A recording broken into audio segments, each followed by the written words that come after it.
السلام عليكم ورحمة الله وبركاته. أهلا وسهلا بحضراتكم. زي ما اتعودتم حلقتنا فيها كل الأحداث اللي تخص الأهلي، فيلا بينا نبدأها مع بعض. قبل ما نبدأ حط لايك للفيديو واعمل اشتراك في القناة لو لسه مش مشترك علشان يجيلك كل جديد. أخبار الأهلي: دخول نادي سيمبا معسكر مغلق منذ عدة أيام للاستعداد بشكل جيد لمواجهة الأهلي، وحصول الأحمر على راحة أسبوع كامل قبل المواجهة يجعل بعض الجماهير الحمراء قلقة من المواجهة المرتقبة، خصوصا أن هذا الأمر لا يبشر بالخير. محمد عبد المنعم يؤكد للمقربين أنه لم يكتب على انستجرام أنه لاعبا في الأهلي من قبل حتى يزيلها، وأن البعض يحاول اختلاق أزمات له مع الجماهير، وأنه لا يفكر مطلقا سواء في الاحتراف أو أي شيء آخر حاليا، خصوصا أنه مرتبط بعقد مع الأهلي وما زال على أقرب فترة انتقالات وقت طويل، وأنه ليس من المنطقي أن يقال أنه يضغط على الأهلي من أجل الموافقة على احترافه وهو لا يملك عروض رسمية من الأساس، وأنه لا يركز حاليا سوى مع المنتخب الوطني والأهلي الذي يرتبط بمباراة في غاية الأهمية بربع نهائي دور الأبطال. وكيل خادم دايو ظهير أيسر الهلال السوداني يؤكد أن الأهلي ضمن الأندية المهتمة بالحصول على خدمات موكله في الانتقالات القادمة. الأهلي يؤكد أن خادم دايو ويحيى عطية الله ومصطفى العش والتونسي علاء غرام مدافع الصفاقسي الذي ارتبطت أسمائهم به مؤخرا مجرد أسماء مرشحة من شركات تسويق، ولا يوجد أي مفاوضات مع أي منهم. جريدة المصري اليوم تواصل محاولتها القذرة ضرب استقرار الأهلي بتصدير أخبار كاذبة عن تجميد كولر لمحمد الضو كريستو لعدم الاقتناع بقدرات اللاعب، رغم أن السبب الرئيسي وراء غياب اللاعب التونسي في الفترة الأخيرة كان بسبب معاناته من خراج في القدم وخضوعه لجراحة.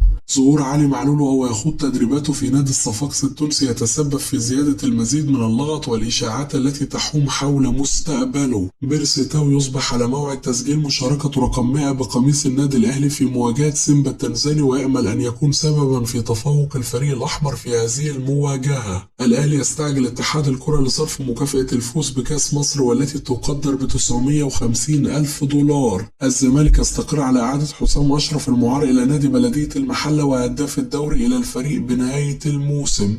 وزير الرياضة يؤكد أن هناك تنسيق لإقامة مباراة ودية بين مصر وفرنسا في استاد مصر بالعاصمة الإدارية في إطار التعاون بين الجانبين. عمرو الجنايني رئيس اللجنة الثلاثية الذي كان يدير اتحاد الكرة سابقا. إمام عاشور زملكاوي ومن الوارد عودته للقلعة البيضاء مرة أخرى عقب انتهاء عقده مع النادي الأهلي. الإغراءات المادية وحدها كانت سبب انتقاله للقلعة الحمراء وتجاهل المسؤولين في الزمالك له للتفاوض على عودته مجددا. رحيل أحمد سيد زيزو عن نادي الزمالك أمر ما اعتقدش حصوله حاليا رغم وجود عرض بقيمة 10 مليون دولار، وهو يعشق القلعة البيضاء ومن الممكن تعويضه ماليا للاستمرار وتقريب وجهات النظر. الإعلام محمد شبانة. حسام حسن كان يريد توصيل رسائل للاعبين بضرورة التعامل بجدية مع نيوزيلندا في تصريحاته أمس، والهدف من المعسكر الحالي هو خلق الانسجام بين المدير الفني لمنتخب مصر وكل اللاعبين وتوصيل أفكاره الفنية سريعا ووجود حالة انسجام مع اللاعبين وعودة الثقة للجميع داخل المعسكر. منتخب مصر أصبح في مرحلة جديدة ونقطة الانطلاقة مهمة لصناعة ثقة بين اللاعبين والجهاز الفني مع الجماهير المصرية. إذا تحقق الشكل الجيد وقدم المنتخب أداء مميز سيكون هناك تعامل جماهيري غير في الفترة القادمة. حسام حسن تحدث أيضا عن أحمد نبيل كوكا ووجوده في معسكر المنتخب رغم إصابته، وكان الأفضل وجود لاعب سليم والاعتماد عليه في الملعب. وفوجئ أيضا بعدم جاهزية مصطفى شلبي بعد انضمامه للمنتخب، وهو ما يثير العديد من التساؤلات. البطولة الودية سيكون لها مردود فني جيد بالنسبة لحسام حسن في الفترة القادمة ولا بد من استغلالها.